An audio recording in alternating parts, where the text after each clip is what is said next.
Express, an international courier service. Pawan Kalyan హీరోగా రాజమౌళి దర్శకత్వంలో cinema ఆశించగలమా? మామూలుగా అయితే ఛాన్సే లేదు. కానీ రాజమౌళి ముందుకు ఈ ప్రశ్న రాకుండా ఉంటుందా? తప్పదు. ఏదో ఒక వైపు నుంచి ఈ ప్రశ్న అయితే వస్తుంది కాబట్టి రాజమౌళి సమాధానం చెప్పాల్సిందే. చెప్పేశాడు కూడా.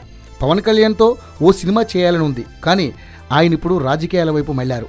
ప్రస్తుతం ఆయన చేస్తున్న సినిమాలు పూర్తయి ఎన్నికల వంటి వ్యవహారాల తర్వాత ఏమో అప్పుడు పరిస్థితులు ఎలా ఉంటాయో చెప్పలేం అంటూ రాజమౌళి తాజాగా సెలవిచ్చాడు. అది రానా నిర్వహిస్తున్న నెంబర్ 1 యారీ షోలో. ప్రశ్న వచ్చింది కాబట్టి రాజమౌళి ఏదో సమాధానం చెప్పాలి కాబట్టి చెప్పాడంతే. అంతకు మించి పవన్ కళ్యాణ్తో సినిమా సాధ్యమవుతుందని రాజమౌళి కూడా అనుకోవడం లేదు.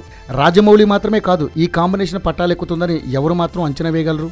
ఓ సందర్భంలో పవన్ కళ్యాణ్తో సినిమా ఎప్పుడు అని ఓ వేదికపైనే పవన్ కళ్యాణ్ సమక్షంలో రాజమౌళికి ప్రశ్న ఎదురైంది. ఆ సమయంలో రాజమౌళి చాలా డిప్లొమాటిక్గా సమాధానమిచ్చాడు. చేయాలనుంది, కుదరాలి కదా అనేశాడు ఆయన. అదే వేదికపై పవన్ కళ్యాణ్ ఏ సినిమా కూడా అనుకుని చేసింది లేదు అని ముక్తసరిగ్గా సమాధానమిచ్చాడు. పరోక్షంగా రాజమౌళితో సినిమా గురించి స్పందిస్తూ చాలా కాలం కిందటి విషయం ఇది. నిజానికి రాజమౌళి ఎన్టీఆర్తో ఓ సినిమా చేయాలి, మహేష్ బాబుతోనూ సినిమా చేస్తానని చాలా సందర్భాల్లో రాజమౌళి చెబుతున్న విషయం విదితమే. ప్రభాస్తో మరో సినిమా కూడా రాజమౌళి ప్లానింగ్లో ఉంది. ఇవన్నీ ఎప్పటికీ పూర్తవ్వాలి. పవన్ కళ్యాణ్తో ఒకవేళ రాజమౌళి సినిమా చేయాలని గట్టిగా అనుకున్నా పవన్ ఓకే చెప్పడం, ఈ కాంబినేషన్ పట్టాలెక్కడం సాధ్యమయ్యే పని కాదు.